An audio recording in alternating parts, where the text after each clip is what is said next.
Selamat siang ya. Perkenalkan, saya Dr. Deksa, spesialis telinga hidung tenggorok, bedah kepala dan leher ya. Sudah pada yang kenal apa belum? Ini angkatan keberapa? Ketiga ya? Iya dok. Iya dok. Pentingnya siapa ini? Fata Adiono dok. Adiono dok. Hah? Adiono, Fata Adiono. Adio dok. Dio. Oh. Ini kalian kan baru masuk untuk kuliah THT ya, baru ini kan? Sebelumnya kan belum ada kan? Jadi saya kasih pertama kuliah pengantar dulu, supaya kalian tuh mengerti apa sih THT itu bukan cuma sakit batuk pilek gitu. Batuk pilek THT itu berarti enggak. Tapi kita sebenarnya ilmu yang masih sangat berkembang gitu, dan masih luas juga THT ini. Gitu. Kenapa kok ada bedah kepala dan leher dulu enggak ada atau bagaimana lah? Ya karena kita banyak operasi di bagian kepala dan leher, kecuali otak, mata, apalagi? Kecuali otak dan mata. Leher kita operasi sampai tracheotomi, total laryngectomy itu malah buka semua leher ya. Terus gitu.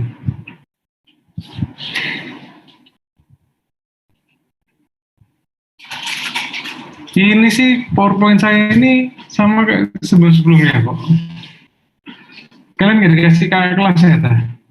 Perasaan waktu itu tak kasih soft copy kalau nggak, hard copy kalau nggak. Setiap saya kuliah mesti tak kasih hard copy.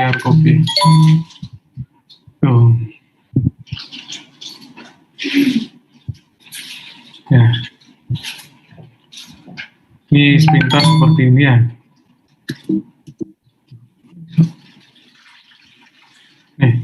Tujuannya apa sih? Oh ya, nanti ini saya ngasih kuliah pengantar, kemudian kalau nututi nanti ya sekalian skill lab. Kalau memang enggak, ya terpaksa Rebo mungkin setelah maghrib. Untuk pengantar skill lab, terus kemudian untuk kuliahnya, hari ini kan juga ada kuliah tentang penyakit telinga luar ya, nanti tak gabung sekaligus hari yang kuliah kedua hari Jumat ya. Maksudnya biar semuanya telinga luar semua nanti. Iya dokter. Nih tujuan kuliah pengantar. Ini berapa sih jumlahnya? 50? Ada 50 mahasiswa dokter. Angkatan ketiga dong ya, benar kan? Kedua apa ketiga? Angkatan ketiga dokter. Ya, angkatan ketiga ya. Di sini walaupun ini daring, tapi sih harapan saya kalian baca sendiri lagi kalau memang nanti belum jelas. Terus ya kalau bisa sih waktu kalian DM semoga sudah offline, karena THT ini banyak skillnya. Kalau cuma teori aja ya ketika kalian harus sudah praktek sendiri, atau kalian waktu dokter muda nggak bisa melakukan tindakan poliklinis di HTKL. Nah, karena walaupun ada istilahnya itu poliklinik online ya, tetap THT itu harus tatap muka. Nggak mungkin dok telinga saya sakit terus kalian cuma terawang dari lihat monitor gini. Hadap ke kiri pak, saya lihat telinganya, nggak akan pernah bisa. Makanya waktu rapat itu saya bilang, saya minta ya sebisa mungkin skill lab itu harus offline, tapi ternyata sama manajemen rektor dekanat kok harus ini ya, harus online dulu karena kampus lockdown gitu katanya. Oke, ini harus jadi tujuannya untuk agar mahasiswa ini mampu menjelaskan peranan ilmu THT, menjelaskan pentingnya ilmu THTKL, dan menjelaskan bagaimana belajar ilmu THTKL.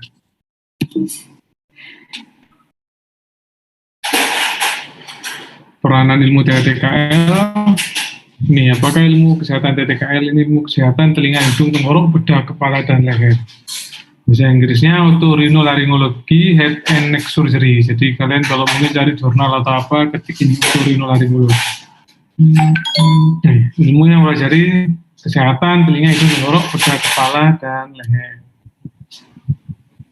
PHT, ada 5 lubang kecil di kepala. Dahulu sulit dipelajari karena struktur kecil, tidak tampak dari luar, tidak mudah dicapai, perlu alat dan keterampilan khusus. Ini loh. Perlu alat dan keterampilan khusus. Terus kalau cuma online tok, ya apa ya? Ya semoga nanti bisa offline ya. Saya sih ngajar offline ya siap-siap aja. Cuma resikonya kan besar. Tuh ya. Agar skill lab itu paling enak harus offline. Lihat aja banyak yang salah, apalagi cuma online ya. Skill lab lo ya, kalau kayak gini, kalian bisa baca sendiri kalau teorinya. Terus bisa cari jurnal sendiri, harusnya seperti itu memang. Terus tinggal kalian diskusi. Tapi kalau skill lab, harus ketemu. Oke, sekarang banyak peralatan canggih, misalnya otoskop, mikroskop. Mikroskop itu biasanya kita operasi untuk bagian telinga. Ya, kita pakai mikroskop ini. Sekarang telinga nggak cuma mikroskop, pakai endoskopi terbaru. Wah, lebih ini lagi, berkembang lagi sekarang untuk telinga. Tapi endoskopi ini kita gunakan untuk operasi hidung. Ya, endoskopi ini ada yang kaku, ada yang fleksibel. Kapan kita pakai kaku, kapan pakai fleksibel, tergantung kasusnya. Endoskopi ini selain hidung juga untuk melihat tenggorok. Kalau tenggorok kita namanya fiber optic laryngoskop. Kalau sampai ke bawah lagi namanya fiber optic bronkoskop, punyanya paru. Tuh. Terus bronkoskopi itu ada yang elastis, ada yang kaku gitu loh. Nah, bedanya apa ya nanti sambil kuliah lagi ke depannya. Oke, pembedahan bedah kepala dan leher, pembedahan untuk mengatasi kelainan di THT serta daerah sekitarnya, dari kepala leher, kecuali otak, mata, dan gigi. Nah, ini gigi.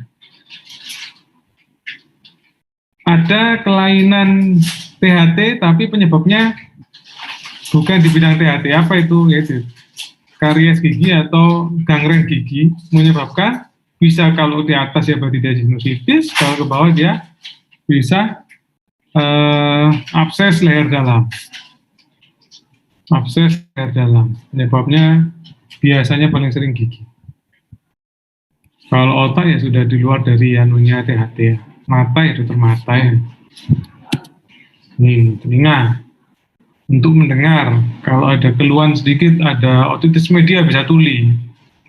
Kalau serumen aja bisa tuli. Tapi kalau serumen itu tuli apa? Tuli ada berapa sih? Ayo, kok meneng aja. Ada 2, dok. Ada 2, dok. Gak dengar? Dokter. Ada 2. Ada 2, dokter. Mosok 2. Konduktif dan sensori neural, dokter. Mosok 2. Mosok 2.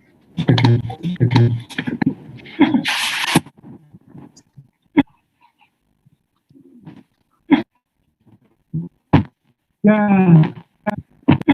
reproduksi.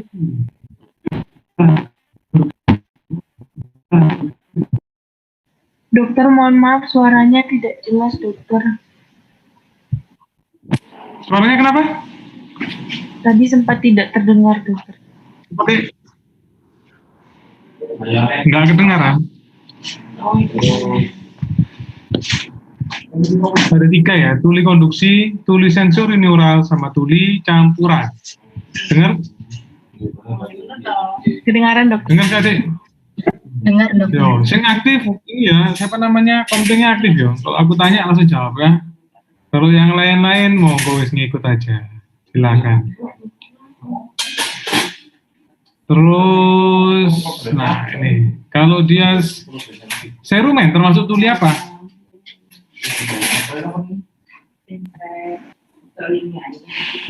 Konduktif. Hah? Konduksi, Konduksi, ya. dok. Ya, tuli sensori neural itu tuli apa sih? Biasanya pada apa? Kasus apa? Tuli sensori neural itu tuli saraf atau pada pasien usia tua. Tuh ya, presbikusis, SNHL, sensory neural hearing loss, noise induced hearing loss, itu termasuk tuli sensori neural. Komunikasi atau sekolah jadi sulit, mencari pekerjaan juga agak sulit, tapi sekarang ada kesetaraan ya kalau nggak salah ya. Tuh. Bidung untuk mengatur udara pernapasan, bisa kalau udara dingin dia bisa menghangatkan, udara panas dia akhirnya mendinginkan atau dibasahi ya. Terus untuk resonansi suara, hidung itu juga untuk resonansi suara. Terus penciuman. Penciuman itu dari saraf apa sih? Faktoris. Ya? Alfaktoris. Ya, faktorius. Benar. Tenggorokan ini tempat saluran napas maupun saluran makan. Terus nanti waktu pada cervical 6, cabang kalau yang makan yang masuknya ke esofagus, kalau nafas yang masuknya ke bronkus. Yang ngatur itu apa? Apa? Epiglotis. Haring. Gambarnya kok hilang gitu.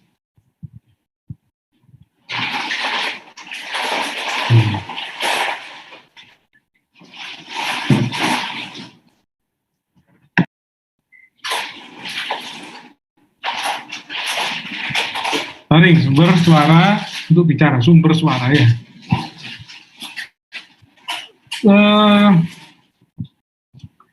Laring ini kita bisa bersuara karena ada udara yang melalui laring dari paru-paru ya.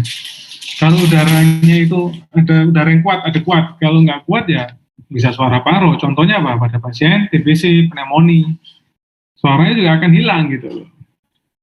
Karena suara tadi ini juga untuk menggetarkan dari pita suaranya tadi. Kalau nggak kuat, pita suaranya nggak bisa digetarkan, ya nggak bisa terjadi suara.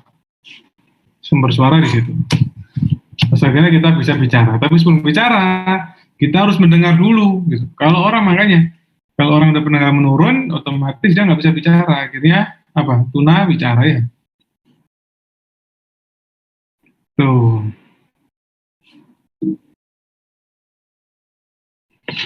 Nih, bedah kepala dan leher, contoh-contohnya karsinoma lidah, prosektomi, ini hati-hati semua yang ngerjakan. Karsinoma hidung, atau CA sinonasal. Sinonasal berarti ada di sinus hingga masuk ke, dari kapumasi hingga ke sinus, itu tumornya. Terus kita lakukan maksilektomi. Maksilektomi itu ada maksilektomi medial, maksilektomi infrastruktur, suprastruktur, maksilektomi total. CLA kalau ada tumor di laring, pita suara, kita lakukan CA laring dan diseksi leher. Mesti kalau CA laring itu harus juga dilakukan diseksi leher karena selalu ada KGB-nya. Ya. Angiofibrom nasofaring juvenil, apa itu, Dik? Ini khas ini, kenapa kau tak tanyakan? Dan kalau kalian dapat ini biar enggak. Kalian dapat ini, kasusnya lagi flare, istilahnya itu apa? Dengan kasus yang khas, apa yang kamu lakukan? Apa sih kasus ini? Ngerti nggak? Ya, nanti lah, ya, ada materinya sendiri nanti. Tumor parotis, parotirektomi, tumor tiroid. Parotis itu di mana? Sini lah, parotis. Parotitis, kondongan ya. Kalau parotitis penyebabnya virus. Tumor tiroid, tiroidektomi. Karsinoma mastoid. Mastoid ini di belakang tulang. Terus ductus tiroglossus di ekstirpasi. Ductus tiroglossus ini apa? Cina apa ganas? Hah? Komdeng? Dijawab nggak?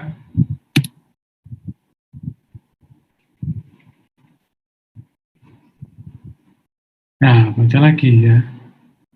Sejarahnya mulai tahun 51, saya belum lahir ini. Ada cermin melengkung dengan lubang di tengah untuk melihat kelainan THT. Ya. Tahun 54, Garcia menemukan kaca kecil untuk melihat lari. Namanya apa ini pemeriksaannya? Kaca kecil untuk melihat lari. Nama pemeriksaannya apa, Dik?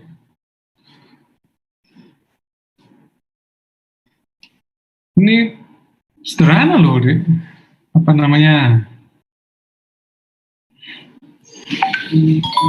Hah? Laryngoskop indirect. Ya, namanya itu laryngoskop indirect. Terus, nah, ini kan harus diperagakan, enak ini kaca kecil, melihat laring. Kalau cuma lihat tok, kalian nggak nyoba sendiri ya, sulitan nanti ya. Semester berapa sih nih? Kelerak kan ini ya? 6 dokter. 6. Nih, terus tahun 1890 ada Kilian sama Kussmaul ini menemukan alat isofagoskop dan bronkoskop. Sama aja sih sebenarnya alatnya ini, yang bedanya jadi itu kayak tabung panjang kurang lebih 40 cm dimasukkan melalui rongga mulut. Ini juga sekarang ada yang rigid dan ada yang fleksibel. Nah, kalau isofagoskop dan bronkoskop yang rigid, bedanya itu apa? Kalau yang isofagoskop itu cuma tabung, berupa tabung aja, tidak ada bolong-bolong. Kalau bronkoskop itu tabungnya ada bolong-bolong, tujuannya untuk airway-nya, untuk oksigenasi. Ya. Tahun 40 udah ada audiologi malahnya, ada. Tahun 1940, udah lama berarti. Tahun 47, Dr. THT di Amerika dan Eropa melakukan operasi tumor di daerah kepala dan leher. Tahun 54, alat bedah mikro telinga. Wah, sudah ada ya, untuk eradikasi. Nah, tujuan operasi telinga atau pada kasus otitis media kronik dan kita lakukan operasi, tujuannya itu untuk mengeradikasi infeksi. Apa eradikasi infeksi itu? Untuk supaya mencegah tidak ada infeksi berulang. Bahayanya apa? Karena infeksi telinga ini bisa komplikasi ke otak, bisa abses di otak lah, dan lain sebagainya. Bahayanya itu. Tahun 60 sudah ada alat bedah mikrolaring atau kita sebut PLM, bedah laring mikroskopik. Menggunakan mikroskop juga. Oh ya, sorry, mikroskop itu bisa dipakai sama laring juga. Dan telinga kalau di THT. Operasinya menggunakan mikroskop. Contohnya kelainan apa aja? Polip, kista nodul, papiloma, parese, kita menggunakan operasi dengan mikrolaring. Ini jinak apa karena sih? Polip, kista nodul, papiloma ini. Jinak dokter. Nodul ini apa? Kenapa kok bisa ada nodul pada vokalis?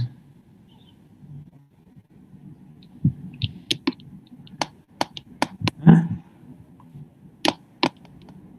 Wah.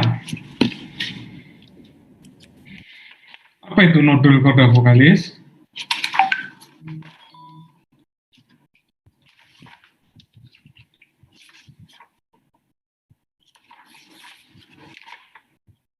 Oke.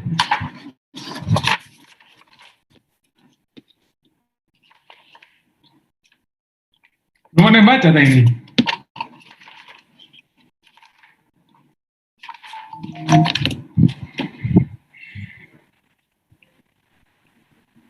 Tunggu 5 menit sambil ngerjain status.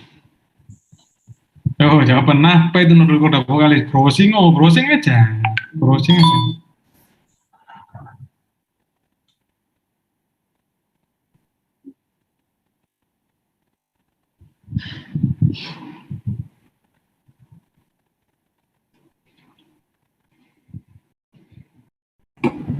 Adanya kelainan pada pita suara, dokter?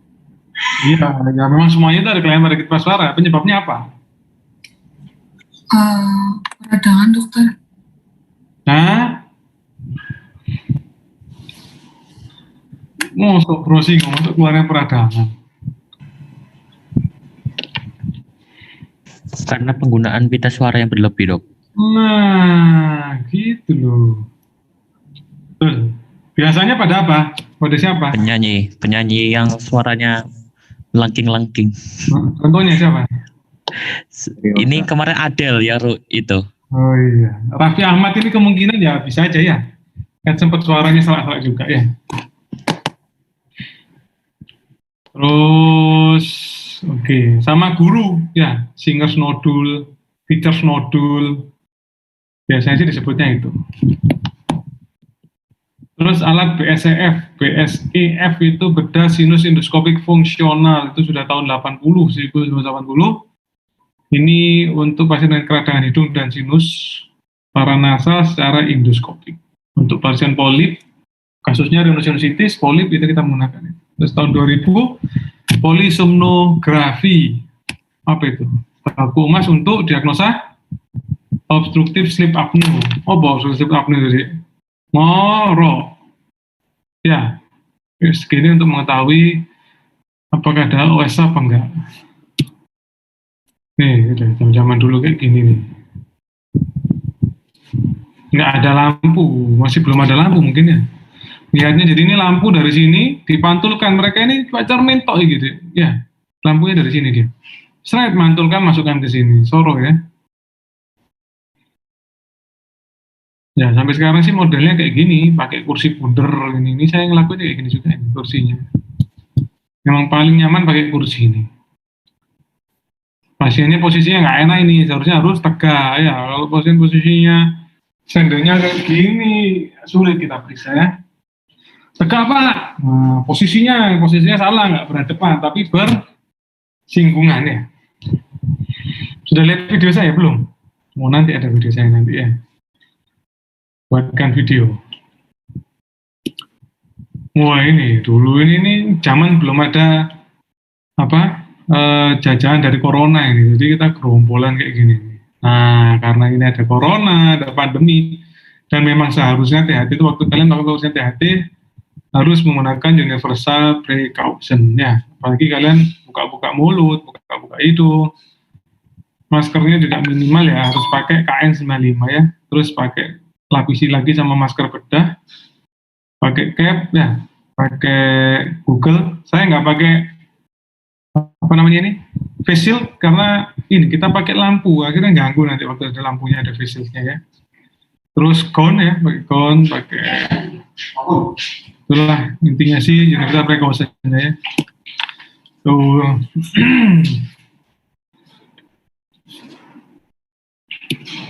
Nih, operasi telinga ini pakai mikroskop ini ya.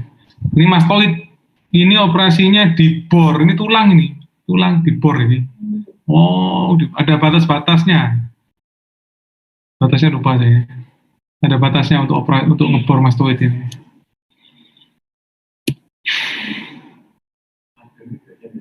Ini untuk pemasangan cochlear implant. Jadi implannya ini dimasukkan ke koklea. Terus nanti ada alat yang di sini, tanam di sini, di belakang ini, mastoid. Pada kasus apa deh ini? Sensory neural hearing loss atau SNHL yang profound, yang sangat berat. Ini endoskopi rigid. Hasil-hasilnya itu seperti ini. Ini hasil-hasilnya. Ini alatnya ini kita masukkan melalui hidung, notok kita ketemu nasofaring. Mana nasofaring? Nih nasofaring. Ini adenoid. Adenoid itu apa? Amandel yang ada di belakang hidung. Ini bisa menyebabkan ngorok pada anak-anak osak. Nasofaring ada di mana? Kira-kira apa namanya? Tumor nasofaring. Fossa Rosenmuller di pelipatan sini. Daerah sini, fossa Rosenmuller. Di sini apa namanya ini? Tuba Eustachius. Apa sih tuba Eustachius itu? Saluran dari telinga, Dok. Yang mempertemukan pos nasal sama laring. Wow, pinter itu loh. Sip, kenapa kok diem aja tadi? Oke, ini sekarang polip. Polip ini terbentuknya dari apa? Bisa inflamasi, bisa alergi. Cina ya termasuk ini ya. Inflamasi yang terus-menerus menyebabkan ventilasi dan drainase terganggu, terus dia terbentuklah polip. Dipengaruhi oleh alergi dan inflamasi. Tumor sinonasal, ini di hidung dalamnya hidung tuh kayak gini ya dia. Normalnya kayak gambar ini. Ini septum, ini sinekia ini. Jadi perlekatan antara septum dan konka. Sinekia. Oke. Ini operasi FES. Ini ahlinya, Dr. Budi Sutikno, senior saya, ini kakak kelas saya, ini senior saya juga, Dr. Irwan, ini 2 pakar ahli. Ketambahan ini sekarang baru-baru aja Dr. Reza ini, tapi dinasnya di luar pulau. Ini kalau kita operasi face seperti ini, alatnya ini endoskopinya masuk ke dalam hidung, rigid ya.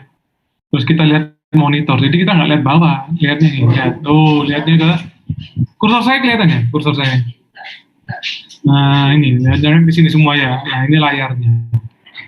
Ini light source, ini kameranya, masuk sini kamera, ini kabel hitam ini. Nah ini kamera di atas ini teleskop di bawahnya masuk. Ini Buji, perawat THT yang mengajari PPDS di Rumah Sakit Karangmenjang.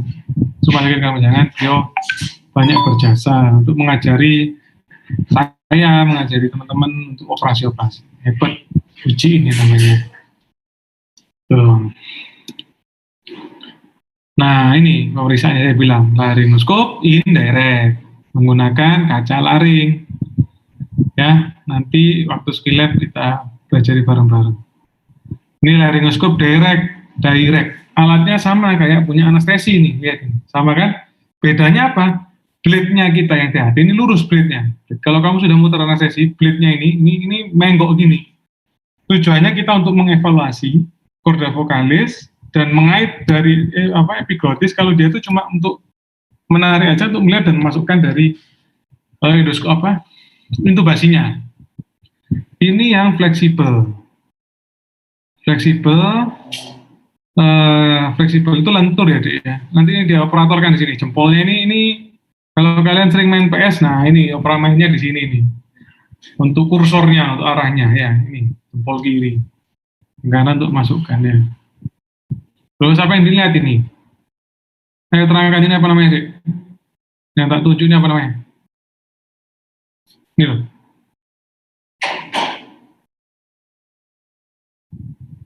Nah, karena kalau kalian lihat ini, yang kalian nilai itu ini. Nah, inilah enaknya kalau semakin canggih itu, semakin kita belajarnya semakin banyak. Terus, apa bedanya pemeriksaan ini dan yang kanan ini? Ini namanya stroboskopi. Apa bedanya? Dari sini dulu aja, ini anatominya dulu. Ini apa? Namanya ini apa?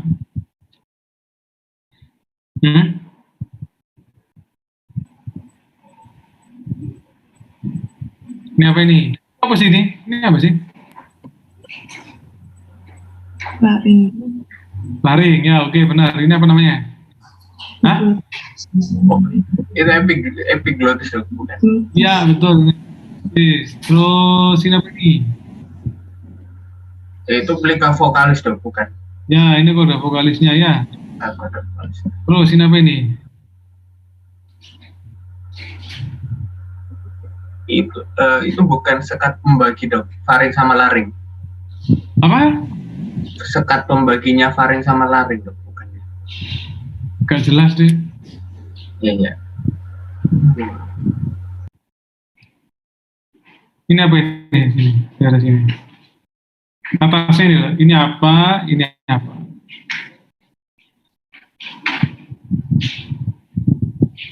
Ini loh, ini.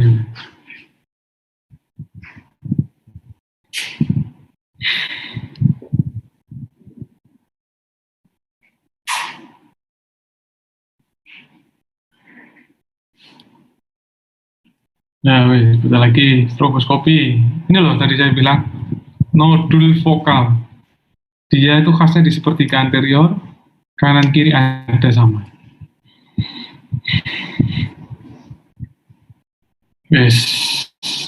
Stroboskopi itu tujuannya untuk menilai dari gerak korda vokalis. Menilai dari korda vokalis itu kan kayak bergetar. Nah, ini kita lihat untuk menilainya dari sini. Kelihatannya tidak ada massa, geraknya juga simetris kanan kiri sama. Tapi kenapa kok tetap parau? Nah ini kita lihat dari ini stroboskopi ini. Dia bisa melihat dari pergerakan pita suaranya, getaran dari pita suaranya. Bukan gerakan aja, getaran. Karena pita suara itu kan bergetar. Laser.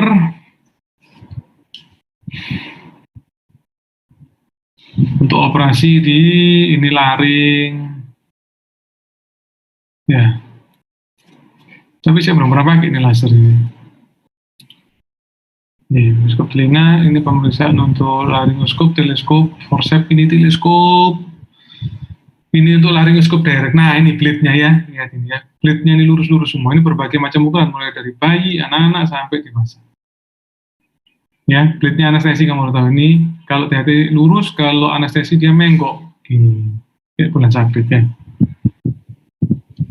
Ini untuk yang fiber optic laryngoskop yang fleksibel. Kalau ini untuk melakukan operasi BLM, bedah laryng mikroskop, ini alat dasarnya. Setelah itu nanti di belakang ada mikroskopnya. Ini namanya Klein-Sesser, ini untuk menahan. Terus ini forceps-nya berbagai macam ukuran. Suction, harus ada suction panjang ya, karena kan kita langsung ke korda vokalis. Ini maksilektomi medial, operasinya antara pangkal hidung dengan kantus medial, tengah-tengah situ kita lakukan insisi, menyusuri dari dinding lateral hidung, kemudian di insisi dibuka, terus ini bolong, terus kita bolong tata, os maksilanya tata, terus kita ambil tumornya. Tumornya seperti ini. Biasanya sih squamous cell carcinoma, ganas ya. Terus dijahit ya. Ini. Total laryngectomy, diambil semua laringnya ini. Laring diambil, tiroidnya kadang juga kita lakukan total laryngectomy, terus terakhirnya dilakukan diseksi KGB.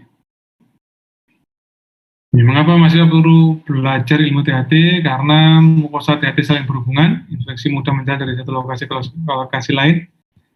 Setelah pilek 3 hari, rintis akut, terus akhirnya jadi sakit tenggorok, faringitis, kemudian batuk, suara serak, nyambung ya. Terus pilek, kemudian bisa jadi otitis media. Karena nyambungnya.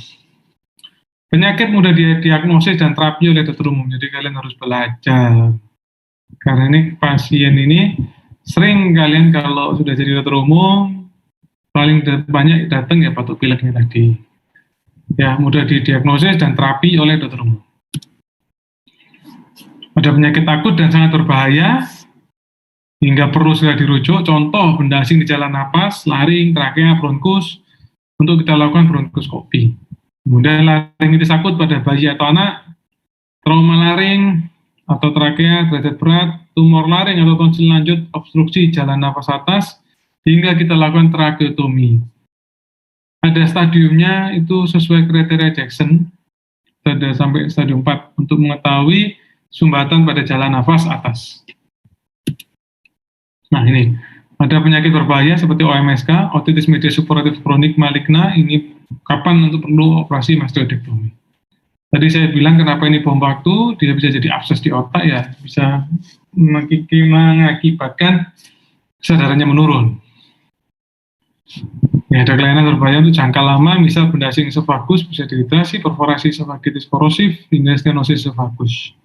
Ada kasus yang terapinya perlu kerjasama disiplin ilmu lain atau komprehensif. Terus kemudian semua kasus tumor THT, apalagi ganas sebaiknya dirujuk. Jadi jangan kalian diem aja. Contohnya apa? Mungkin paling sering kalian temui nanti karsinoma nasofaring. Ada tumor di leher, nggak kalian tusuk ke THT, mungkin ke bedah ya. Terus akhirnya di open biopsi, ternyata ini karsinoma nasofaring. Padahal karsinoma nasofaring itu dilakukan biopsi pada nasofaring, bukan open biopsi di leher. Ya, gejala kadang tidak khas, perlu pemeriksaan teliti. Sumber kelainan di THT, tapi gejalanya di luar THT, contohnya ini OMSK maligna, bisa sampai ke abses, akhirnya kita join sama bedah saraf untuk evakuasi absesnya tadi. Karsinoma nasofaring bisa parese, nervus 6, sehingga menyebabkan diplopia, difteri tonsil atau laring, bisa menyebabkan myokarditis, karena bakterinya yang apa? Tuh, baca lagi, rhinosinusitis, bisa trombosis sinus cavernosus. Karsinoma sinus maxilla atau etmoid bisa exophthalmus, karena meluas sampai ke mata. Kalau sudah ke mata, exophthalmus ya.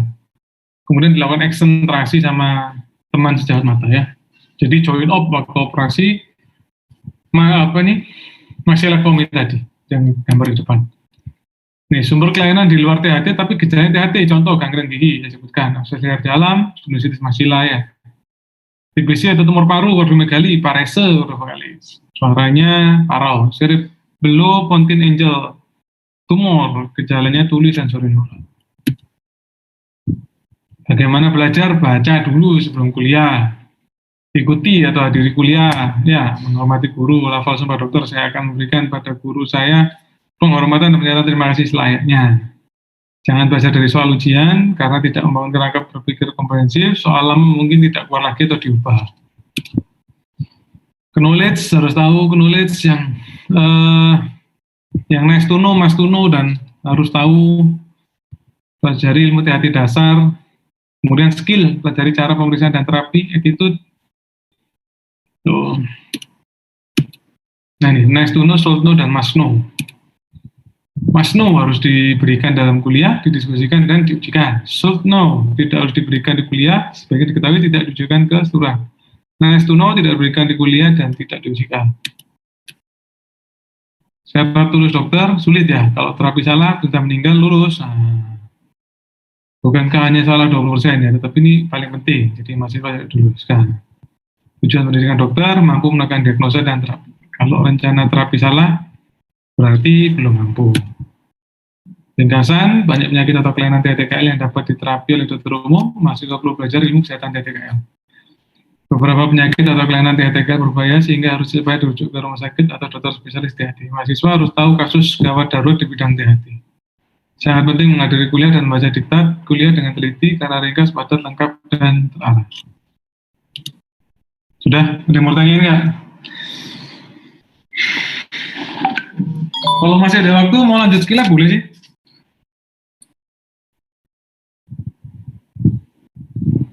Skillabnya sekarang berarti Rabu biar ada kuliah. Tapi kalian presentasikan, kan sudah ada tuh skillab itu. Diktatnya kan sudah ada kan? Ngerti nggak maksud saya? Sudah dokter, ada buku panduannya. Nah, sekarang itu share screen, bacaan, ayo kita pelajari bareng-bareng.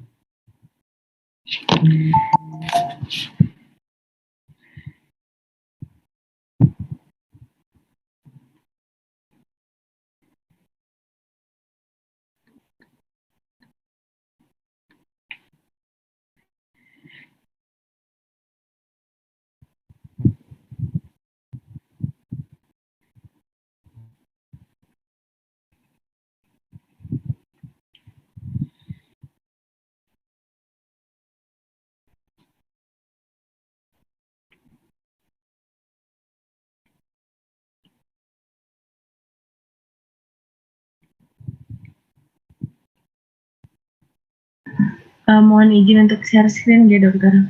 Boleh, monggo.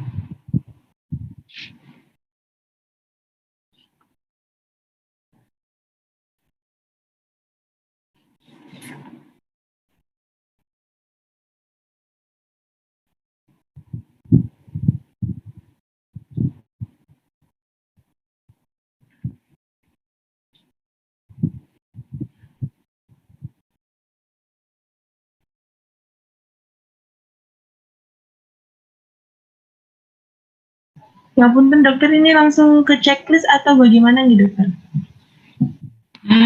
Lupa enak ya.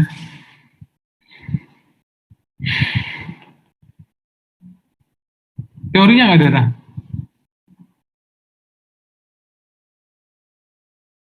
Ini dokter, kan skillab pertama itu anamnesis dokter. Ini materinya. Ini materinya. Oke. Ya wis bacaan aja materi. Saya lihat sih, terus ke bawah sih, coba lihat.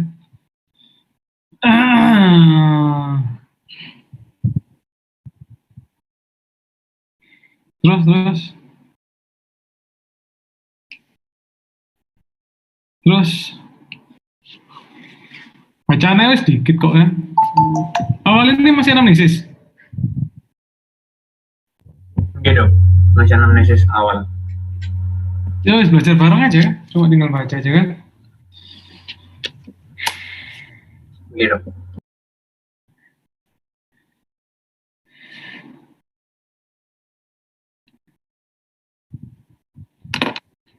Oh silakan, nanti gantian ya boleh, nggak harus satu orang ya, capek nanti. Gantian untuk belajar bareng ya. Mungkin Oki bisa mulai Ki, baca Ki.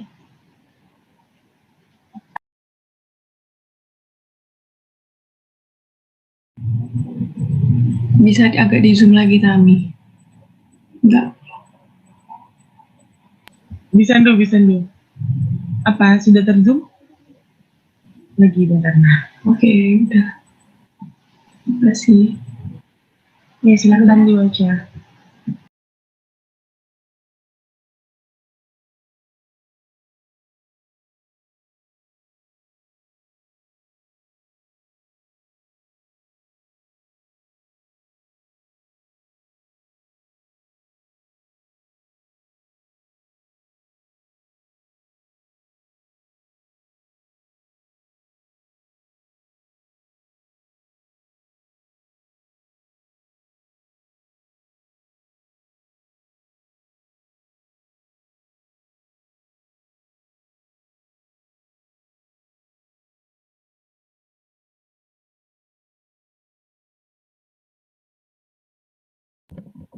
Ya, jadi saya mohon izin nih dok untuk membacakan dari dasar teori dan prosedur. Yaitu yang pertama yaitu untuk dapat menegakkan diagnosis suatu kelainan atau penyakit THT diperlukan kemampuan dan keterampilan melakukan anamnesis dan pemeriksaan organ tersebut. Anamnesis yang dilakukan bisa berupa aloanamnesis maupun heteroanamnesis. Sedangkan pemeriksaannya meliputi inspeksi, palpasi, perkusi, dan auskultasi. Cara pemeriksaan telinga, hidung, tenggorok dikenal sebagai cara pemeriksaan smooth and gentle karena organ-organ telinga, hidung, dan tenggorok merupakan organ yang sensitif, maka dalam pemeriksaan harus secara hati-hati dan jangan sampai menyakiti penderita. Oleh karena itu, kadang perlu dipergunakan obat anestesi agar tidak menimbulkan rasa sakit saat pemeriksaan. Ya, berikut bisa dilihat yaitu ada bagian telinga luar, tengah, dan dalam.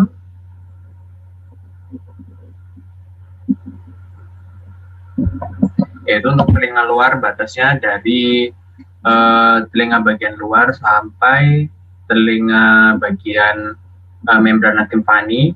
Lalu habis itu telinga tengah yaitu ada 3 tulang yaitu mis, yaitu malleus, incus, dan stapes. Telinga dalam yaitu ada 2, ada ini apa itu namanya tuba eustachi dan ada nervus. Ya, lanjut ke bawah. Oke, ini tak kasih contoh pemeriksaan THT. Sekaligus ini ada pasien mau operasi FES, functional endoscopic surgery. Ini tapi saya tampon, kelihatan cara tamponnya ya. Nanti habis itu nanti baru ini lagi. Mumpung ini ada pasien. Berarti ini off share screen ya dok?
Dokter ngapunten suaranya kedengaran dok.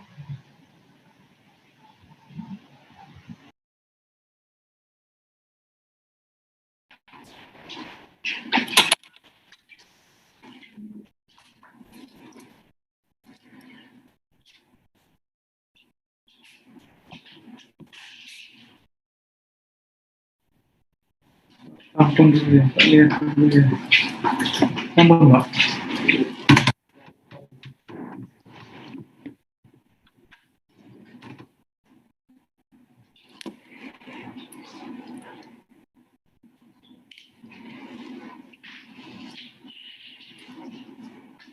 Oh, baterainya juga pas ya.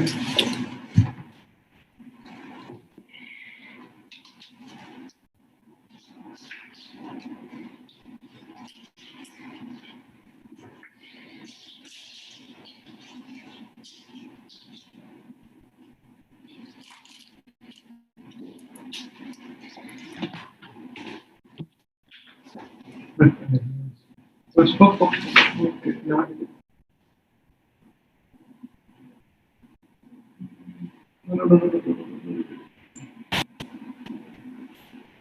masih bau ya? Iya.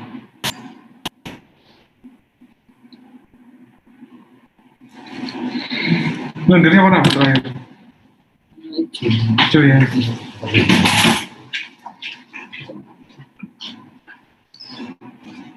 Kurang lebih.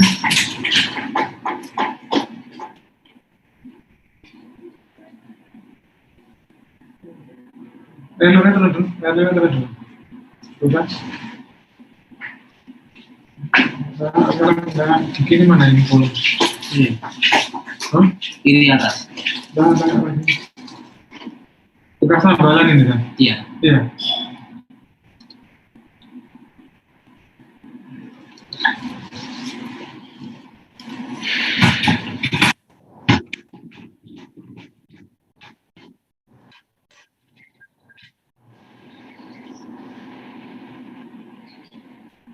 Keluarnya berapa lama nih? Desember akhir. Desember akhir. Mau tahun baru. Terus kayak gitu. Iya. Tahu terus. Cuma ada posisi tok ya. Iya. Nanti sekaligus tak endoskopi yang di belakang sana. Nanti operasinya pakai endoskopi yang pastikan dulu, maksudnya biar nanti operasinya memang indikasi untuk melakukan operasi. Kan?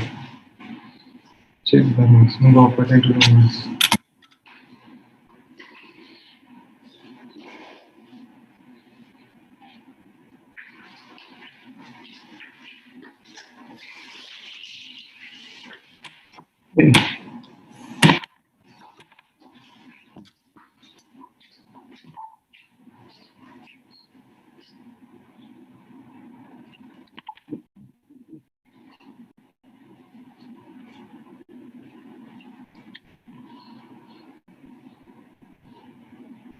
Fotonya di bawah, Bu?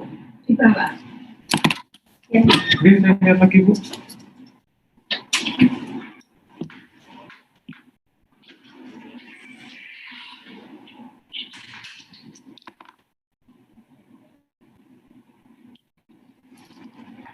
Ampun dulu. Turunkan dikit.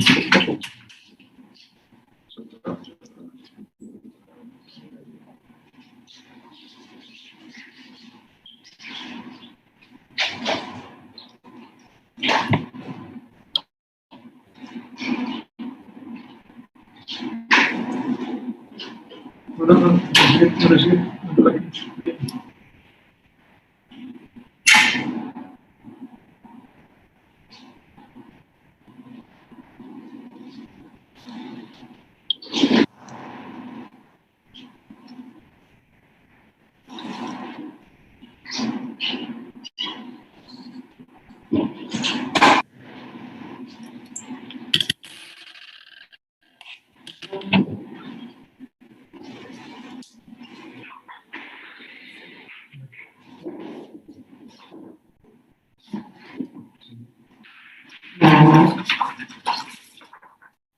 Seperti ini ya. Ya. Iya.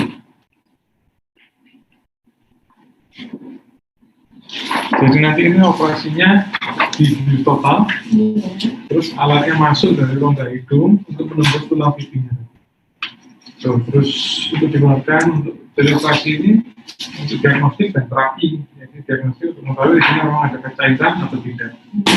Ya, kalau terapi ya seharusnya nanti kita obati kecairan, kita keluarkan cairannya dan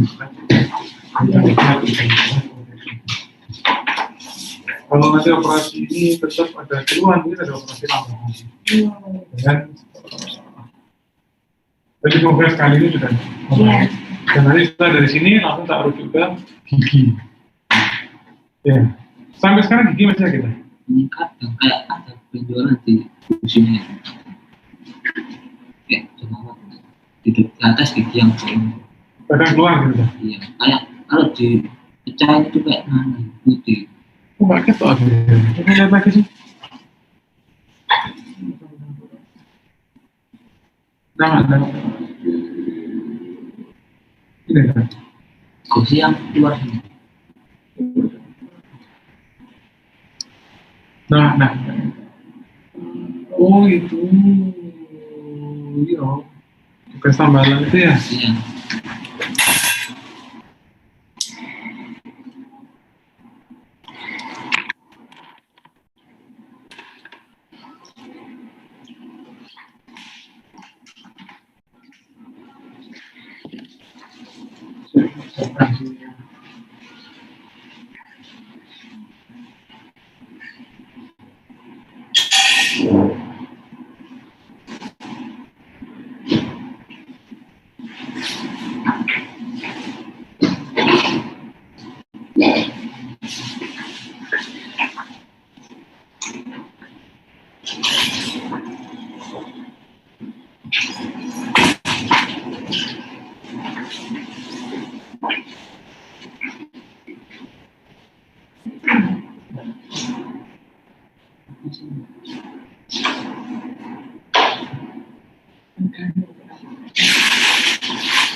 Sebelum saya sudah Pak.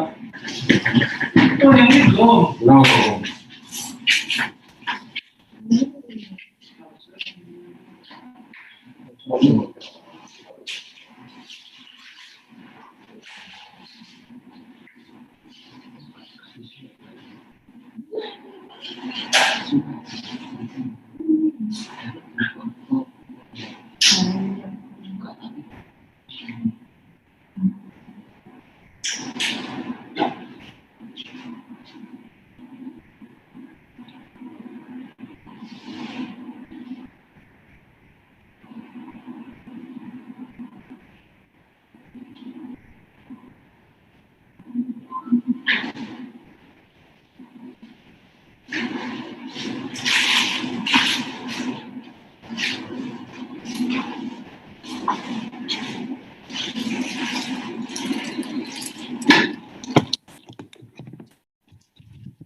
Mas, duduk sini mas.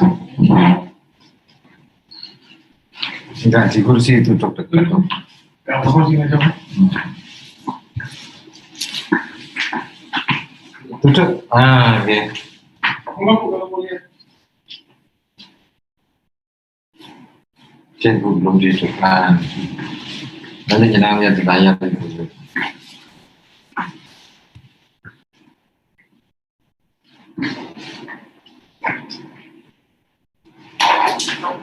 Tiba-tiba muncul memang benjolan itu berarti. Iya, enggak. Kolom itu baru belumnya kolom itu nggak pernah.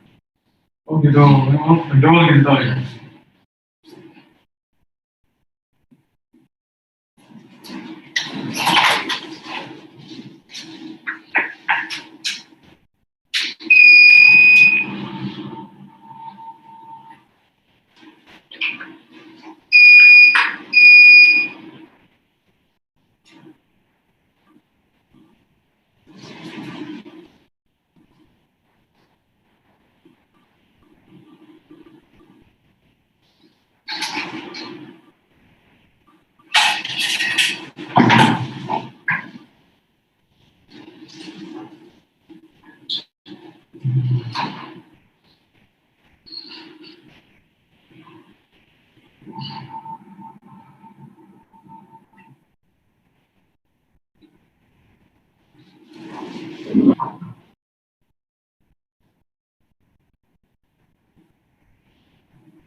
Udah sedikit.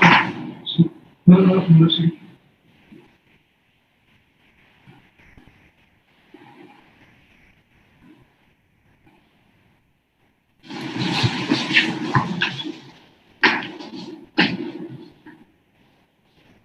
Ini kantong juga belum sempit ya. Tapi sekarang nggak ada keluar ya. Ini kantong ini Bu.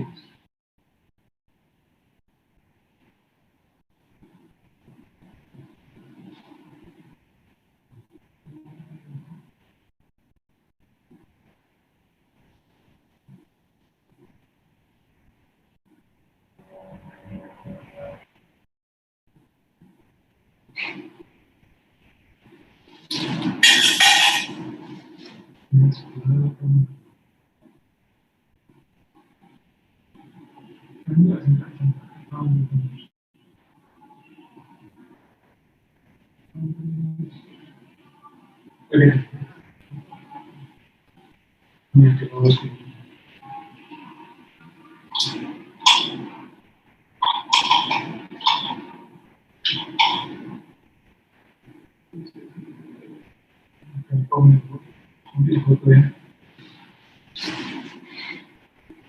Sekarang kita foto ya.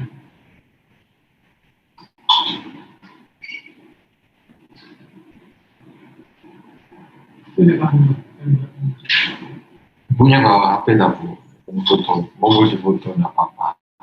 Anaknya.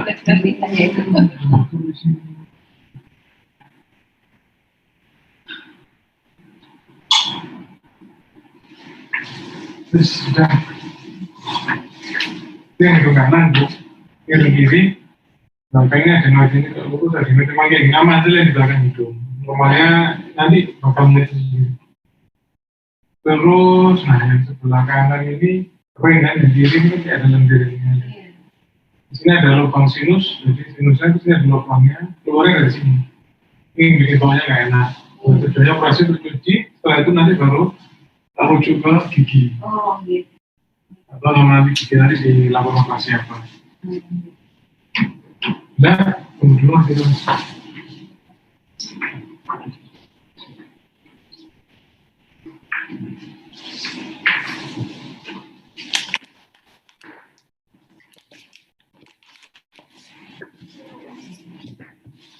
Langsung masuk ya Dok? Cuci dulu apa langsung masuk? Apa ya? Langsung masuk. Iya, langsung masuk.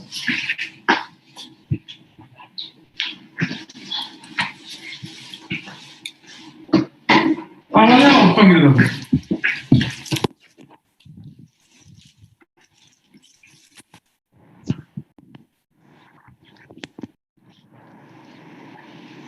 Awalnya apa gitu? Awalnya apa?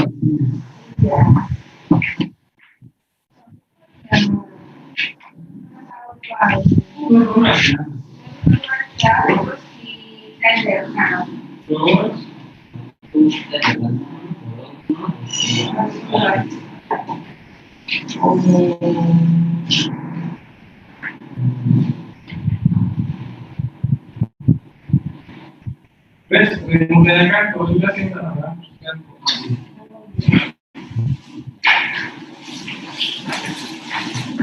Pak, persetujuannya di depan aja ya Pak ya? Ya. Siapa dulu ini?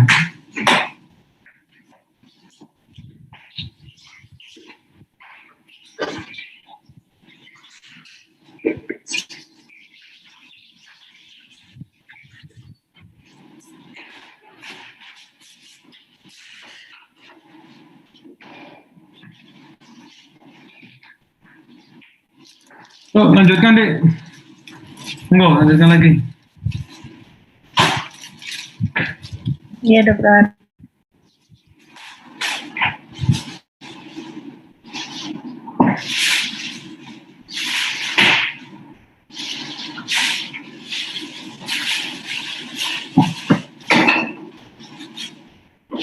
Udah nampak nggak teman-teman?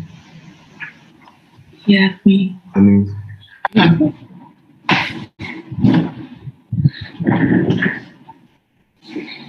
Yuk, baca. Iya, izin membaca ya Dok. Jadi keluhan utama yang ditemui pada penderita dengan gangguan telinga berupa pertama gangguan pendengaran atau tuli, kedua suara berdenging atau tinnitus, rasa pusing yang berputar atau vertigo, rasa nyeri di dalam telinga otalgia, dan keluar cairan dari telinga otorea. Gangguan pada telinga dapat terjadi pada satu ataupun kedua telinga, timbul tiba-tiba ataupun bertambah secara bertahap.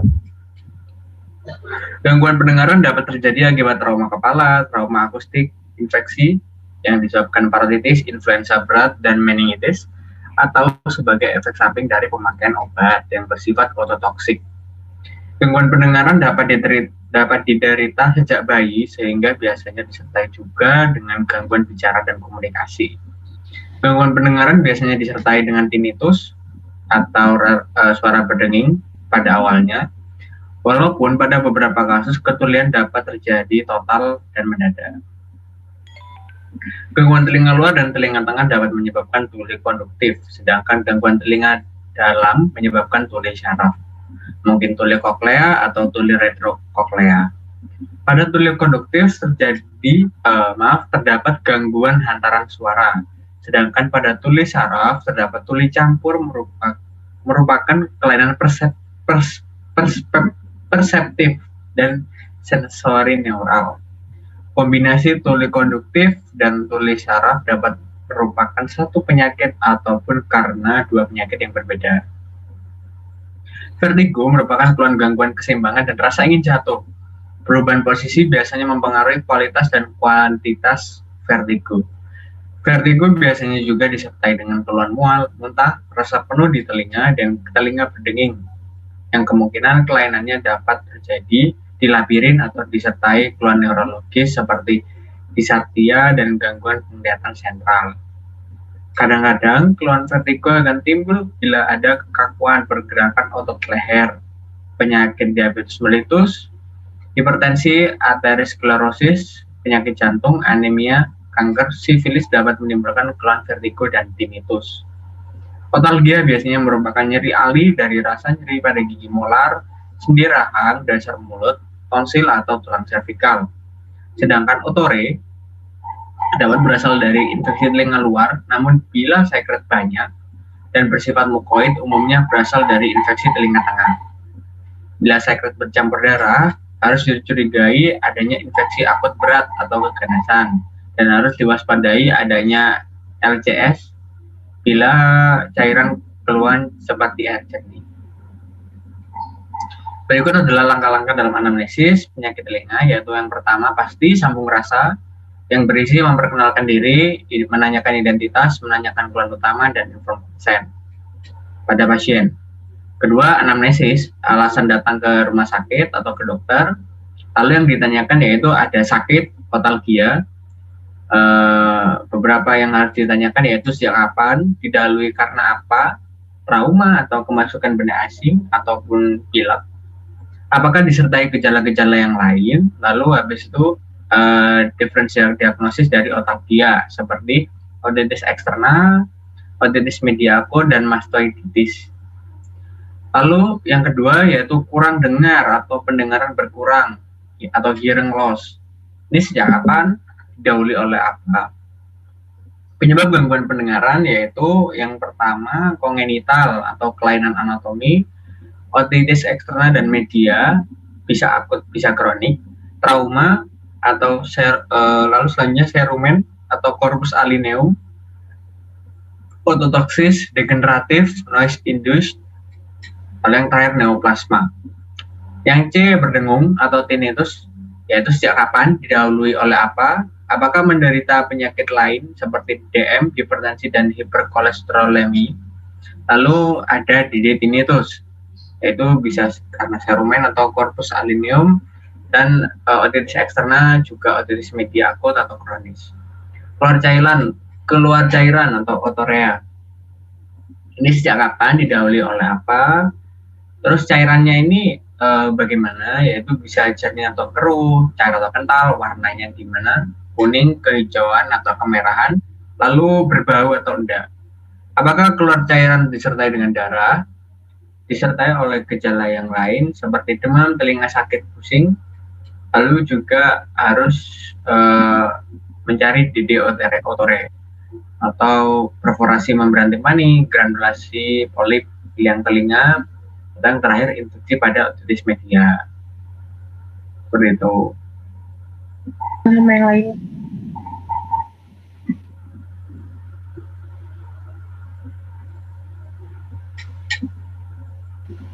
Dokter ngapunten ini yang hidung bacakan juga nggak dokter? Ya, masih banyak kan?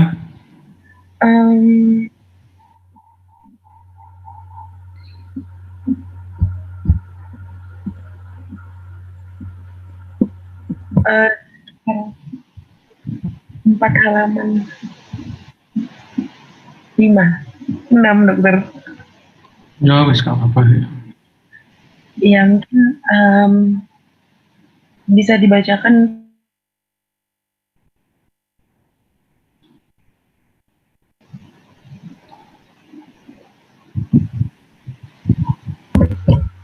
Hari ini Saya lanjutkan aja deh, Sobi. Yaitu yang kedua, hidung. Hidung memiliki fungsi yang penting sebagai jalan nafas, pengatur kondisi udara, penyaring udara, indera penghidu, resonansi suara, serta turut membantu proses bicara dan refleks nasal. Nah, hidung ini terbagi dua bagian, yaitu hidung luar dan hidung dalam. Hidung luar ini kurang lebih sepertiga bagian atas. Hidung luar ditunjang oleh tulang, sedangkan 2/3 bagian bawah tersusun oleh kartilago yang berpasangan. Hidung dalam terbagi menjadi dua oleh septum atau pembagi yang tersusun oleh tulang maupun kartilago. Septum nasi dilapisi oleh mukosa yang kaya vaskularisasi. Anatomi dinding lateral rongga hidung lebih rumit, yaitu 3 pasang tulang yang melengkung yang dilapisi oleh mukosa yang kaya vaskularisasi, menonjol ke dalam rongga hidung yang disebut konka. Di bawah tiap konka terdapat meatus yang dinamai sesuai dengan konka di atasnya. Ya. Oke. Lalu selanjutnya yaitu sinus paranasal adalah rongga berisi udara yang terdapat di dalam tulang kranium di sekitar rongga hidung. Terdiri dari sepasang sinus maxillaris, sepasang sinus ethmoidalis, sepasang sinus frontalis, dan satu sinus sphenoidalis. Sinus-sinus ini bermuara pada rongga hidung dan di dalamnya juga dilapisi mukosa. Keluhan utama penyakit atau kelainan hidung dapat berupa sumbatan hidung, sekret hidung dan tenggorok, bersin, rasa nyeri di daerah muka dan kepala, perdarahan hidung, dan gangguan penghidu. Gangguan penghidu dapat berubah hilangnya penciuman atau anosmia dan berkurang hiposmia, disebabkan karena adanya kerusakan pada saraf penghidu ataupun karena sumbatan pada hidung. Ya, berikut adalah anatomi sinus paranasal. Selanjutnya yaitu sinusitis adalah radang mukosa sinus paranasal yang sering dijumpai dengan tanda dan gejala nyeri di daerah dahi, pangkal hidung, pipi, dan tengah kepala. Ini sesuai pada lokasi sinus. Selanjutnya yaitu rasa nyeri dapat bertambah bila menundukkan kepala dan dapat berlangsung sampai beberapa hari. Sinusitis yang paling sering ditemukan ialah sinusitis maxillaris, kemudian ethmoidalis, sinusitis frontalis, dan sinusitis sphenoidalis. Berikut adalah langkah-langkah dalam anamnesis penyakit telinga. Penyakit telinga. Yang pertama yaitu sambung rasa, sama seperti sebelumnya. Yaitu yang kedua, sambung rasa ini terdiri dari memperkenalkan diri dan menanyakan identitas, menanyakan keluhan utama, dan inform consent. Lalu yang kedua, anamnesis. Apa alasan datang ke rumah sakit? Yaitu ada beberapa hal, yaitu pilek, sejak kapan, dan riwayat trauma, apakah ada. Lalu selanjutnya pilek ini disertai dengan keluhan lain apa ada. Seperti itu. Lalu kita juga melihat sifat dari pileknya, yaitu encer atau kental, berbau atau tidak, warna kekuningan atau bercampur darah. Selanjutnya yaitu sakitnya itu sejak kapan, apakah ada riwayat trauma. Lalu juga apakah disertai dengan keluhan yang lain, tersumbat pusing, keluar ingus, yang sifatnya encer atau kental, berbau atau tidak, warna kekuningan atau bercampur darah. Lalu yang C, epistaksis. Nah,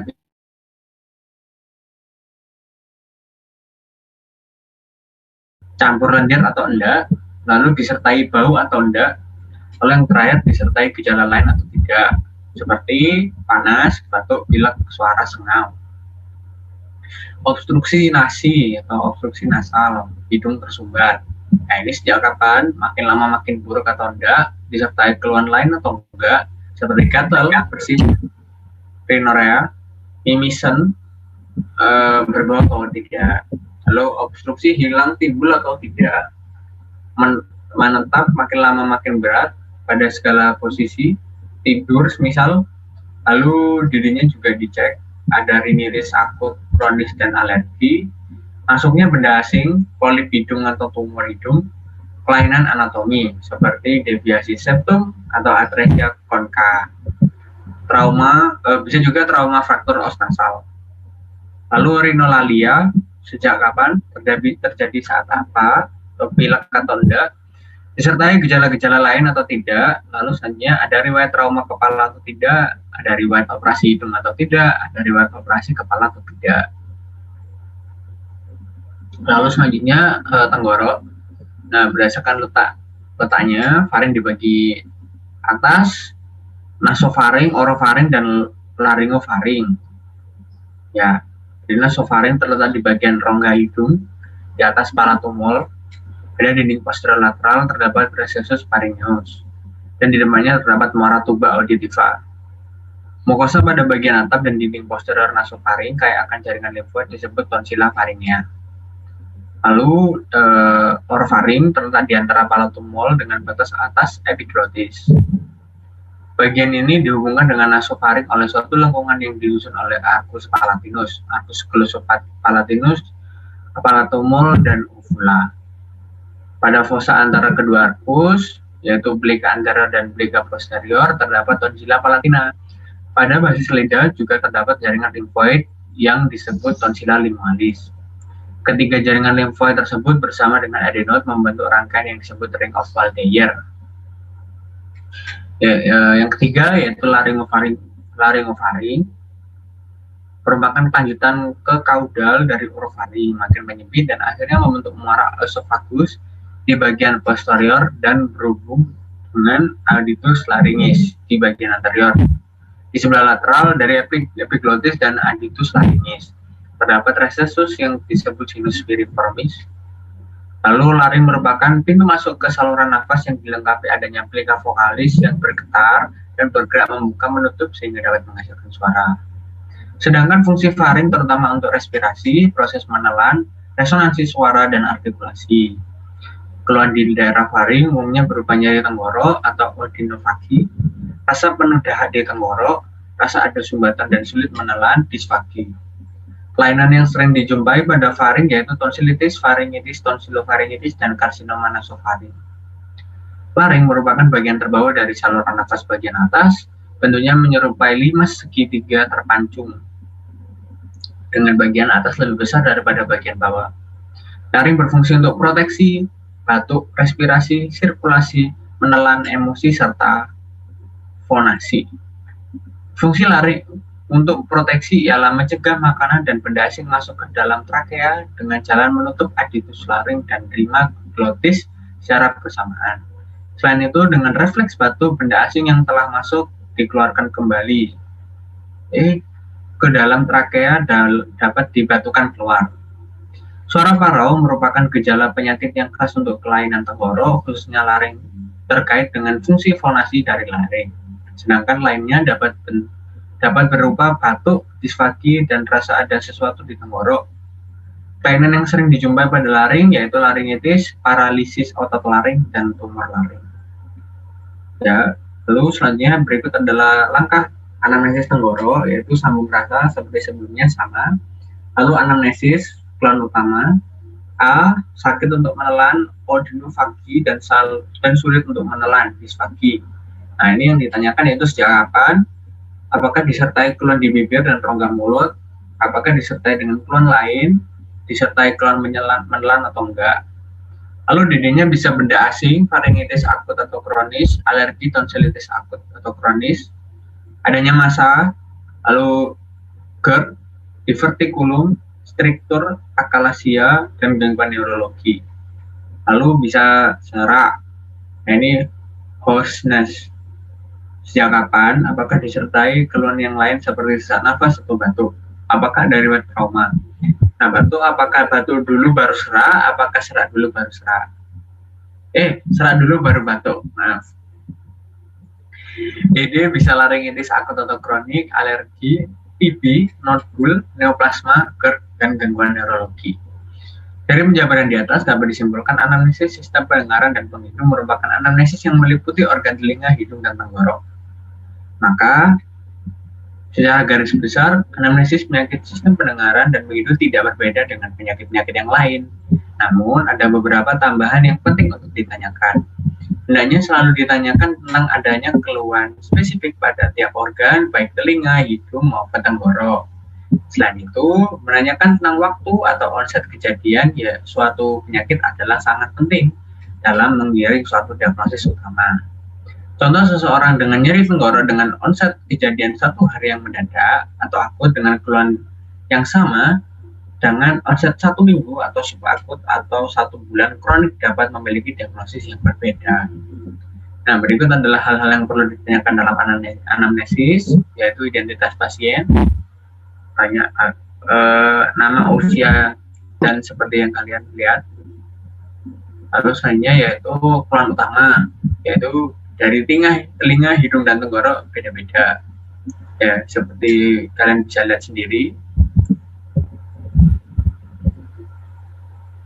Ya, keluhan utama adalah keluhan yang menyebabkan penderita tersebut datang berobat. Kemudian kita lengkapi anamnesis kita dengan 4 pokok pikiran, the fundamental 4, dan 7 butir mutiara anamnesis, the secret 7, yang terdapat dalam riwayat penyakit saraf. Ya, pada penderita penyakit pendengaran dan penghidung, gejala yang dikeluhkan terangkum pada tabel 1. Jadi kalian bisa melihat di tabel nomor 1. Ya, itu dia. Ya, 4 pokok pikiran adalah menuangkan anamnesis dalam RPS, penyakit sekarang, RPD, riwayat penyakit dahulu, RKK, riwayat kesehatan keluarga, dan riwayat pribadi serta sosial. Oke, riwayat penyakit sekarang, riwayat penyakit adalah perluasan dari keluhan yang membuat pasien datang kepada dokter. Oleh karena itu, tanyakan apa yang menjadi keluhan utama dan usahakan memperoleh rincian yang jelas dari gejala utama atau kelompok gejala sindrom. Oke, RPD. Ya, ini ya untuk riwayat penyakit sekarang bisa dilihat beberapa hal yang bisa ditanyakan, yaitu lokasi sakit, waktu terjadinya atau kronologi, sifat sakitnya bagaimana, derajat sakit, faktor ringan pemberat, dan keluhan lain. Lalu ada riwayat penyakit dahulu, riwayat penyakit keluarga, apakah keluarga memiliki penyakit menular atau penyakit yang lain. Lalu ada riwayat pribadi serta sosial, cari masalah sosial yang berkaitan misalnya keluarga, kawan-kawan, tetangga, hobi, kebiasaan-kebiasaan pribadi, seperti pola tidur, minum alkohol atau ngopi, menghisap rokok, penggunaan obat. Sumber keuangan dan asuransi juga bisa ditanyakan, kehidupan spiritual, agama, falsafah hidup, dan kepercayaan. Oke. Ya, kita sudah di ujung topik, yaitu kita ke skenario. Sama dokter, sudah saya bacakan. Coba skenario sama itu sekalian aja. Sama apa? Scoringnya. Checklistnya enggak, dokter? Oke, jadi ada 2 skenario. Skenario yang pertama, contohnya, seorang laki-laki usia 5 tahun dibawa oleh ibunya ke puskesmas dengan keluar cairan dari telinga sejak 2 hari yang lalu. Keluhan disertai demam dan nyeri telinga, lakukan anamnesis pada pasien tersebut. Dan yang nomor 2, seorang perempuan usia 18 tahun datang berobat ke dokter umum dengan keluhan pilek sejak 3 hari yang lalu. Keluhan disertai batuk dan demam, lakukan anamnesis, sama seperti nomor 1. Lakukan anamnesis. Lalu kita ke checklist, yaitu checklist yang pertama kita memakai APD level 2 terlebih dahulu. Sebelumnya itu kita membuka wawancara, lalu kita menggunakan APD level 2. Jangan lupa mengucap bismillah, lalu menyapa pasien, mempersilahkan duduk, dan mengucapkan salam. memperkenalkan diri pasti, lalu menanyakan identitas penderita. Yang pertama yaitu kita menanyakan keluhan utama, lalu lokasinya di mana dan kronologinya seperti apa. Lalu menanyakan kualitas dan kuantitas keluhan, faktor pemberat dan faktor peringan. Menanyakan gejala penyerta juga pada pasien tersebut. Lalu kita baru mengorek riwayat penyakit dahulu, kesehatan keluarga, dan riwayat pribadi dan sosial. Lalu kita sudah berada di akhir wawancara, yaitu yang pertama menyimpulkan kembali pada pasien, lalu menanyakan pada pasien apakah ada yang terlewat, atau memberi kesempatan pada pasien jika ingin bertanya, lalu menutup percakapan dan mengucapkan alhamdulillah. Lalu proses selesai. Oke ya. Sekarang topiknya Nisa. Tadi waktu saya melakukan tindakan direkam. Kalau bisa dihapus ya nanti ya, yang tindakan ya. Soalnya nggak enak karena kan belum ada izin ya. Iya dokter. Sudah saya rekamkan yang ini kok, apa tentang waktu saya di sana itu. Saya buatkan video ya. Karena tadi kan belum ada izin sama pasiennya tadi soalnya. Oke, kita coba lihat anamnesanya lagi. Coba kita lihat kasus. Kira-kira keluhan utamanya dari kasus nomor 1 ini apa?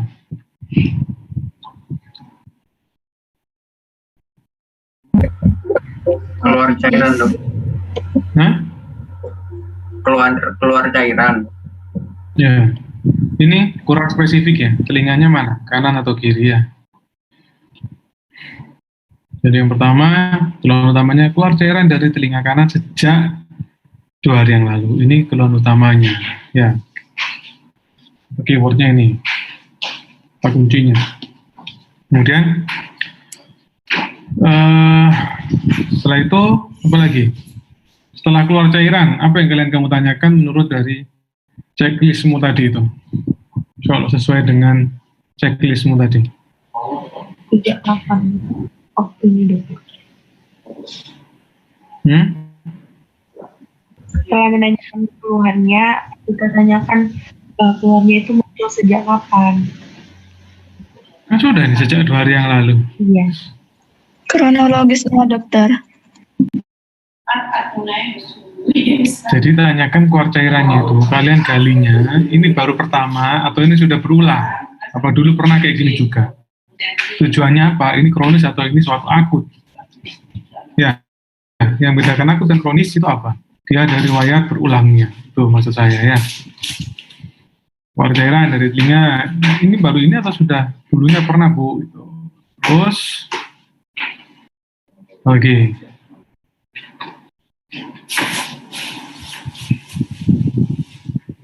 Adakah batuk pilek sebelumnya Bu? Tuh, adakah keluhan batuk pilek? Ya, tujuannya apa? Ini OMA, itu tadi, otitis media. Mau baca lagi nanti yang di atas itu, otitis media itu seperti apa.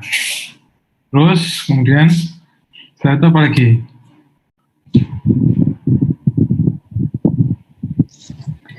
Cairannya berwarna apa dan bau atau tidak, dok? Boleh, oke, bagus. Ya, betul. Apa lagi? Dari cairan ini tadi. Sebelumnya apakah mengalami pilek? Ya tadi, batuk pilek sebelumnya ya. Terus, apa lagi?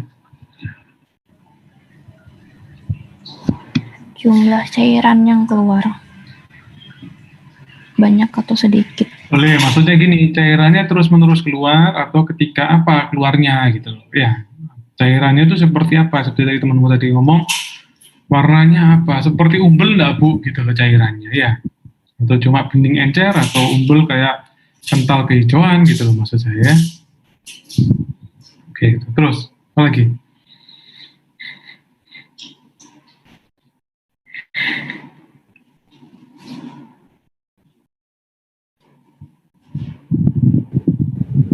Keluar cairannya pada telinga kanan atau kiri atau pada keduanya?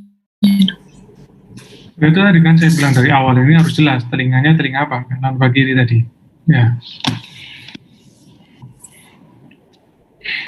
Tanyakan, adakah riwayat korek-korek telinga? Tujuannya apa?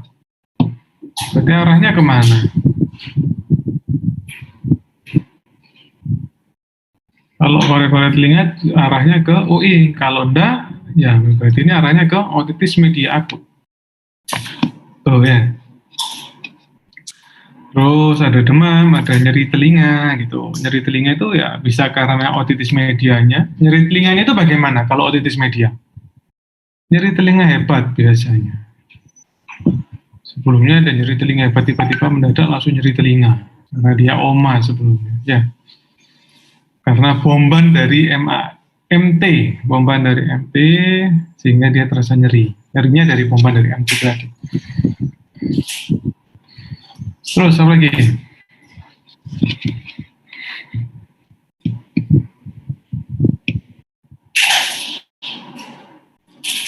Apakah sebelumnya habis berenang? Bisa nggak? Masuk nggak? Bisa dok. Bisa dok. Hah? Bisa.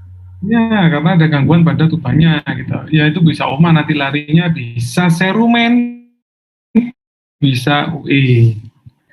Serumen yang apa kalau setelah renang dia sakit? Serumennya ngembang, habis kena air. Masukkan air lama, serumennya ngembang. Akhirnya dia nyeri di telinga.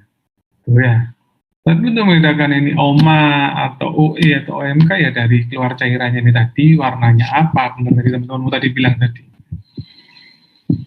Tuh. Oke, kelihatan dari checklistmu. Kira-kira yang sudah kita sebut itu ada yang kurang nggak?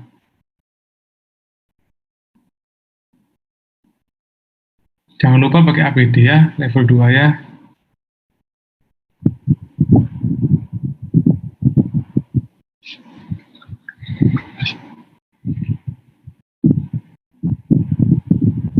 Benar kan? Hampir sama kan yang saya bilang tadi? Nih, riwayat pribadi Tansu ya, memang pada otitis media itu pada sosial ada pengaruh pada sosial ekonomi juga. Tuh. Pekerjaannya apa, rumahnya di mana, gitu. Karena faktornya dengan apa? Higienis dari pasien tersebut. Ya.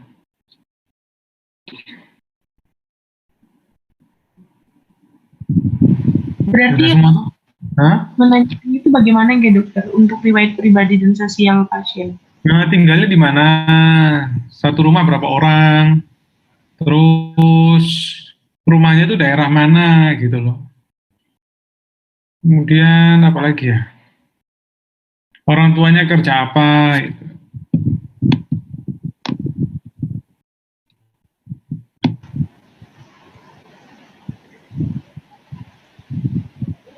Kalau misalnya ada kebiasaan jajan junk food di pinggir jalan, dokter termasuk enggak deh? Enggak.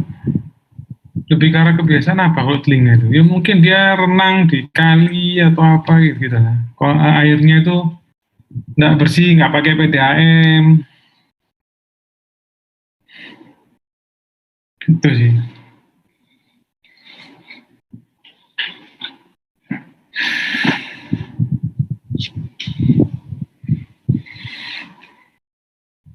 Yes. Kalau sudah, saya rasa cukup. Dokter, ngapun. Yang apa? Ada pertanyaan di kolom chat, dokter. Apa? Kamu Dari Ayu Rizky. Jika untuk keluhan ada cairan dari telinga, untuk pertanyaan faktor pemberat peringan, contohnya seperti apa gitu? Faktor pemberat peringan. Oh iya ini. Apa itu ya?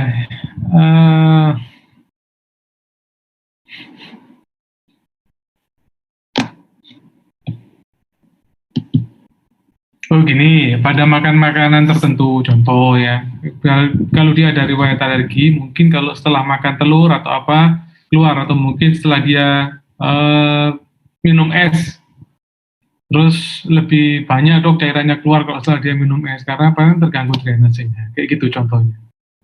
Memperberat dan memperingan pada kasus otitis media. Sama aja, otitis eksternal juga gitu. Habis makan udang saya dok, telinga saya langsung sakit. Tuh. Saya habis makan udang, telinga saya sakit dok. Nah itu faktor memperberatnya. Dokter, Kalau misalnya, Riwayat korek-korek itu juga faktor memperberat. Apalagi deh? kalau misalnya posisi itu bisa dimasukkan ke faktor juga nggak dokter? Misalnya, Posisi. ya posisi pasiennya mungkin kalau misalnya pasien rebahan miring kanan itu tambah sakit. Kenapa tujuannya begitu? Pertanyaanmu itu arahnya kemana? Enggak dokter, siapa taunya Ya betul memang, tapi itu kasusnya biasanya sih pada pasien OE. Karena dia sudah bengkak, ketambah waktu kamu tidurnya miring ke sana telinga kanan ya. Bengkak, terus kamu tidurnya juga ke kanan, ya kan dia otomatis memperlama penyembuhan. Jadi kalau bisa telinga yang sakit dihadapkan ke atas, jadi ngadep ke atas telinga yang sakit. Ketika posisi tidur, harapannya gitu. Harapannya supaya tidak memperberat sakitnya. Betul sih, pertanyaannya bagus. Tapi kalau Oma, kan yang sakit itu telinga tengah, bukan telinga luar. Jadi dia posisi apapun ya nggak ada masalah, tidak mau ada faktor memperberat. Memperberat itu kalau dia kemasukan air, gitu. Nah ini kemasukan air juga. Pada otis media kronik dia sudah sembuh, ternyata sekarang kok kumat lagi. Padahal saya nggak batuk pilek dok. Ternyata dia rambutnya panjang, keramas, kemasukan air. Tuh, memperberat ya, bener nggak? Apa lagi?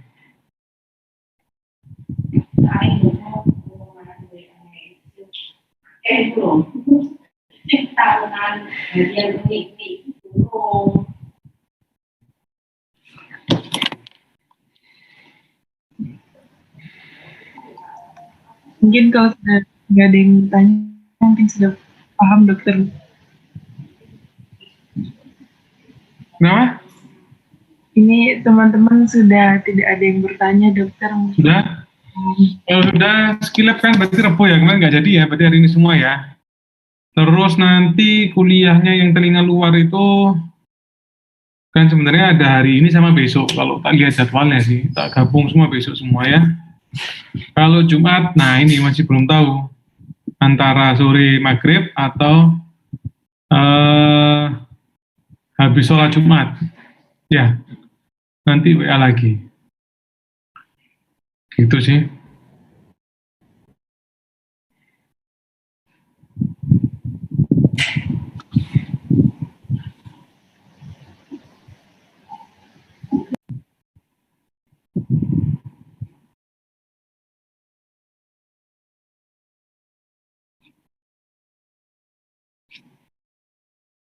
Sudah?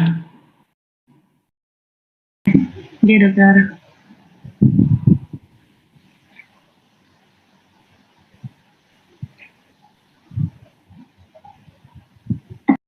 Mau tanya lagi nggak? Silakan teman-teman kalau mau tanya.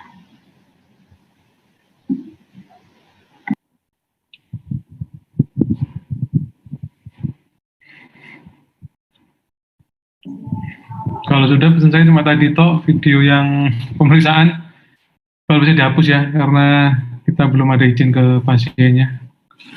Tapi kalau video yang lain sudah tak buatkan waktu kemarin, kapan hari saya ke sana itu, hari Jumat mungkin, Kamis minggu lalu.